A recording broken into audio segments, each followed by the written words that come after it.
இந்த பொதுக்கூட்டத்தில் சுரண்டை நகர காங்கிரஸ் தேசிய கொடி பற்றியும் தேசிய உணர்வு பற்றியும் பாடம் எடுக்கிறார். எங்களுக்கும் வழிகாட்டியாக இருக்க வேண்டும். வள்ளி முருகனுக்கு உயிரவாழ் பரிசளிக்கப்படுகிறது. இந்த இடத்தில் உங்கள் முன்னே பகிர்ந்து கொண்டு கூற இருக்கின்றேன். பெருந்தலைவர் காமராஜரால் உருவாக்கப்பட்ட இந்த காங்கிரஸ் ஆனது அவருடைய ஆட்சியை கொண்டு வரும் நோக்கத்தில் நம்முடைய நகரத்திலே சிறப்பாக ஆட்சி செய்து கொண்டிருக்கின்றோம். அது மட்டுமல்லாமல் சுரண்டைகளின் தேவையை அறிந்து எங்களுடைய நகராட்சி உறுப்பினரோடு கலந்து ஒவ்வொரு வார்டுக்கும் தேவைகளை பூர்த்தி செய்து கொண்டிருக்கின்றோம். வீடுகளுக்கு வழங்கப்படும் தண்ணீரில் இருந்து தெருக்களில் அமைக்கப்படுகின்ற பைப் வரை எல்லாத்தையும் நம்முடைய நகராட்சி உறுப்பினர்கள் அவர்கள் துணையோடு தான் எந்த சிறப்பை மக்களுக்கு செய்து தந்து கொண்டிருக்கின்றோம். தவிர மக்களால் என்ன தேவைப்படுகிறதோ ஒரு சின்ன வேலையாக இருந்தாலும் அதை சிறப்பாக செய்வதிலே நம்முடைய நகர்மன்ற உறுப்பினர்களால் இந்த நகராட்சி பெருமை அடைந்துள்ளது. மக்களுடைய தேவைகளை பொறுத்தவரை சுரண்டையில் இருக்க பிஜேபிக்காரர்கள் வேங்கனை கடனை அடைக்காததற்கு என்ன வழி இருக்கின்றதோ அந்த வழிமுறையை பேசிக் கொண்டிருக்கிறார் உண்மை.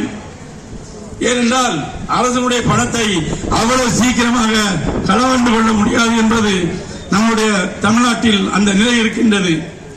ஆனால் ஓட்டை களவாண்டு வாரணாசியில் ஓட்டை களவாண்டு ஒரு குடும்பத்தில் 50 பேர்கள் இருப்பதாக சொல்லி 50 பேரிலும் தகப்பவனுக்கு 52 வயது மகனுக்கு 76 வயது என்று திருடி சென்ற மோடி தான் இந்த பேச்சை பேசிக் கொண்டிருக்கிறார். அவர் பேசுகின்ற பேச்சு நாட்டிலே கொடுமையான பேச்சு. அதாவது முதல்ல வரும்போதே ஒரு பொய்ய சொன்னார். ஒவ்வொரு அக்கௌண்ட்டுக்கும் 15,000 ரூபாய் 15 லட்சத்தை போடுவேன் அப்படின்னு சொன்னார். யாருக்காவது போட்டாரா? அது மட்டும் இல்ல, ஒரு வருஷத்திற்கு 2000 கோடி பேருக்கு வேலை அளிப்பேன் என்று சொன்னார். வேலையை அளித்தாரா? அங்கே இருக்கின்ற பிஎஸ்என்எல் வித்தார். வித்து அவங்களை எல்லாம் வேலையை விட்டு துரத்தினார். இதைத்தான் செய்தார். இப்படிப்பட்ட ஆட்சி நம்முடைய நாட்டிற்கு தேவையா? தேவையாக இருந்தால் இன்னும் வருங்காலங்களில் வெளிநாட்டார் சுதந்திரம் பெற்ற வெளிநாட்டை அவரே வெளிநாட்டுக்காரன் கைப்பற்றும் அளவிற்கு நடந்து கொள்வார். நாட்டில் பாகிஸ்தானிற்கும் காங்கிரஸ் இருக்கும் பொழுது பாகிஸ்தானின் சண்டை ஏற்பட்டது. அந்த சண்டை போடும் பொழுது இந்திரா காந்தி அவர்கள் பாகிஸ்தானை அடித்து பிடித்து விட்டு நிப்பாட்டினார்கள் சண்டை. அவர்கள் நிலவரத்தை சொல்லி எங்களுக்கு கொஞ்சம் இடத்த விட்டுருங்கன்னு சொல்லி வாங்கிட்டு போறாங்க. இப்ப பாகிஸ்தானி நம்மளால் உள்ளவரை 42 பேரை கொண்டு குவித்து விட்டான். பாகிஸ்தான் கொண்டு குவித்தவனை சண்டை ஆரம்பித்து விட்டு சண்டையை நிப்பாட்ட சொன்னது ட்ரம்ப் நிப்பாட்ட சொன்னார். நான் நிப்பாட்டிட்டேன்னு சொல்லிட்டு இருக்கான். சண்டை ஓடுறது நம்ம நாடு. ட்ரம்ப் அங்கிருந்து அதை நிப்பாட்ட வேண்டும் என்பதற்கு என்ன அறிகுறி இருக்கின்றது? அப்படிப்பட்ட பிராடுகளை செய்து சேவை செய்து கொண்டிருக்கின்ற ஆட்சி நமக்கு தேவையா? நாட்டை கெடுத்து விடுவார்கள் என்பதை நீங்கள் மனதில் கொண்டு வருங்காலத்தில் காங்கிரஸ் ஆட்சிக்கு வாக்களித்து ராகுல் காந்தி அவர்களை பிரதமராக்க வேண்டும் என்று கேட்டு வாய்ப்புக்கு நன்றி கூறி விடைகிறேன். நன்றி, வணக்கம், ஜெய்ஹிந்த். ஆர்வத்தோடு இடுப்பிலே துண்டை கட்டிக்கொண்டு அந்த அருவிக்கு பக்கத்திலே போகிற போது அங்கே ஒரு விளம்பர பலகை இருந்தது. அது என்னவென்று கேட்கிறார். தாழ்த்தப்பட்ட மக்களுக்கு குளிக்க அனுமதி இல்லை என்பதை சொன்னவுடன் ஆனந்தத்தோடு ஒரு சின்ன குழந்தையை போல குளிக்க சென்ற மகாத்மா காந்தியடிகள் அப்படியே குளிக்காமல் திரும்புகிறார். ஏனென்று கேட்கிறார்கள். எங்களுடைய சகோதரர்கள் குளிப்பதற்கு தடை இருக்கிற அந்த அருவியில் குளிக்க நான் விரும்பவில்லை வந்தார். அது மட்டுமல்ல, குற்றாலத்திலிருந்து மதுரைக்கு போகிற போதுதான் போகிற வழியில் காரில் இருந்து ஒரு காட்சியை பார்க்கிறார். ஒரு மரத்திற்கு கீழே ஒரு சாதாரண கிராமத்து பெண்மணி நிற்கிறார். அவருடைய இடுப்பிலே ஒரு பாதி சேலையை கட்டி மறுபாதி சேலையை அந்த மரத்துடைய கிளையிலே கட்டி காய வைத்துக் கொண்டிருக்கிறார்.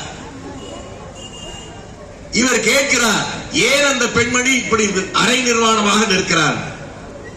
அவர் கூலி தொழிலாளி, இருப்பது ஒரு சேலை தான். அந்த சேலையை குளித்து விட்டு மரத்தடியிலே நின்று ஒரு பாதி காய்கிற வரை நின்று அது காய்ந்தவுடன் அந்த பாதி பாதியை இடுப்பிலே கட்டிக்கொண்டு மறுபாதியை மீண்டும் காய வைத்துத்தான் வீட்டுக்கு போவார். மாற்று சேலை இல்லை என்று சொல்லுகிறார்கள். அந்த சம்பவம் தான் உலகத்திற்கு ஒரு மகாத்மாவை உருவாக்கியது. உங்களில் பலருக்கு தெரியும், குஜராத்திலே இருக்கிறவர்கள் பெரிய ஆடை, தலையில் தலைப்பாகை மட்டுமே வேட்டியை விட பெரியதை கட்டுவார்கள். 2-3 சட்டை போடுவார்கள், பஞ்சகச்சம் வேட்டி கட்டுவார்கள். இப்படிப்பட்ட கலாச்சாரத்திலே வளர்ந்த காந்தியடிகள் இதை பார்த்தவுடன் இந்தியாவில் இருக்கக்கூடிய வாழ்கிற கடைக்கோடி மக்களும் முழு ஆடை அணிகின்ற நாள் என்று வருகிறதோ அன்றைக்குத்தான் நான் மீண்டும் ஆடை உடுத்துவேன் என்று தன்னுடைய ஆடைகளை கலந்து இடுப்பிலே துண்டை கட்டியதற்கு அந்த ஞானோதயத்தை உருவாக்கிய மண்ணு. சாதாரணமாக நினைக்கிறீர்கள் இந்த மாநாட்டை. தமிழ்நாட்டு அரசியலில் ஒரு மாற்றத்தை அது உருவாக்க போகிறது. என்னவென்று கேட்டார், தமிழ்நாட்டில் முதலில் ஆளுங்கட்சி காங்கிரஸ், அப்போது எதிர்க்கட்சி கம்யூனிஸ்ட், அதற்கு பின்னாலே திமுக, அதற்கு பின்னாலே அதிமுக. இந்த 4 பெரிய கட்சிகளும் எத்தனையோ மாநாடு போட்டிருக்கிறது. ஆனால் தமிழ்நாட்டில் ஒரு குக்கிராமத்தில் இருக்கக்கூடிய ஒரு சின்ன குடிசையில் கூட கரிக்கட்டையில் இந்த மாநாட்டு விளம்பரத்தை பார்த்திருக்கிறீர்களா? இல்லை. ஆனால் இந்த விஜயகாந்துடைய மாநாட்டுக்கு 10 வீடு இருக்கிற கிராமத்தில் கூட கரிக்கட்டையில் எழுதியிருக்கிறார் என்றால் ஏதோ ஒரு தாக்கம் மக்களிடத்தில் இருக்கிறது. அன்றைக்கு நான் சொன்னேன்.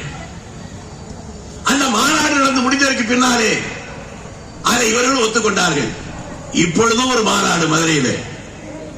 ஆனால் ஒன்றை சொல்லுகிறேன், அன்றைக்கு சொன்னது பின்னாலே நடந்தது என்று சொன்னேன் அல்லவா?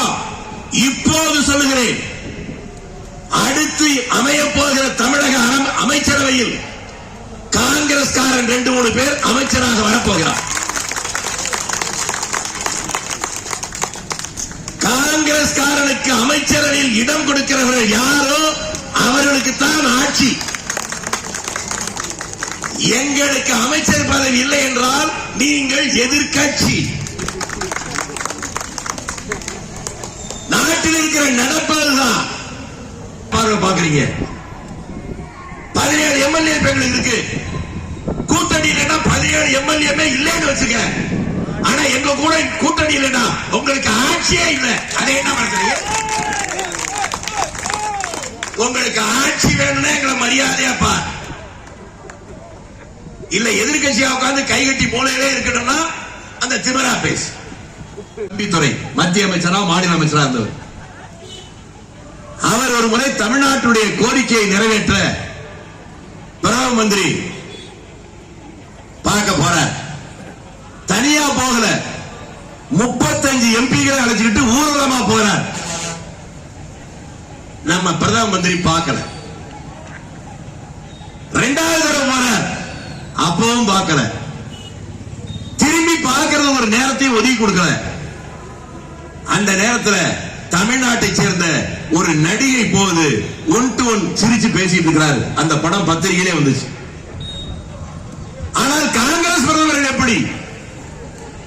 நேரு இந்த நாட்டுடைய பிரதமராக இருக்கிறார். ஒரு மிகப்பெரிய அணைக்கட்டை திறக்க வருகிறார்.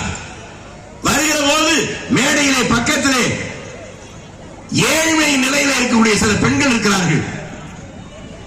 இவர்களெல்லாம் யார்? பார்த்தால் பாவமாக இருக்கிறது. ஐயா, இவர்கள்தான் இந்த அணையை கட்டுவதற்கு சித்தாள் வேலை பார்த்தவர் என்று சொல்கிறார்கள். உடனே அவர் சொன்னது, அப்படியானால் இந்த அணையை திறந்து வைப்பதற்கு என்னை விட பொருத்தமானவர்கள் அவர்கள்தான். அவர்களை அழைச்சு திறந்து வச்சார். நாட்டில் ஊழல் பெருத்து போச்சு, லஞ்சம் வாங்குறான். அதை சொல்ற யோகிதை வாக்காளருக்கு வேணுமா இல்லையா? ஆமா. இங்க சைடுல பாரு, ரோடு ஓரத்துல ஒரு கிழவி தட்டுல வாழைப்பழம் விற்கிறா. அதனுடைய முதலீடே வேற 500 ரூபாய் இருக்கும். சாயந்தரம் வீட்டுக்கு போற போது அதுல என்ன லாபம் தானே பாக்குது. ஆமா, 500 ரூபாய் முதல் போடுற அந்த கிழவி வீட்டுக்கு போவது லாபம் பாக்குறா. தேர்தலில் 1 கோடி ரூபாய் 1.5 கோடி ரூபாய் செலவு பண்ணி ஒருத்தர் எம்எல்ஏ வந்தா அவன் எப்படி யோசிக்கிறா இருப்பா? நீ நம்புற? அதோட நிறுத்திருந்தா பரவாயில்ல. அன்னைக்கு எனக்கு இருந்த பேர் பாருங்க. எனக்கு வாக்களித்து வெற்றியை செய்தால் நாட்டுக்கு லாபம், என்னை தோல்வியடை செய்தால் என் வீட்டுக்கு லாபம்.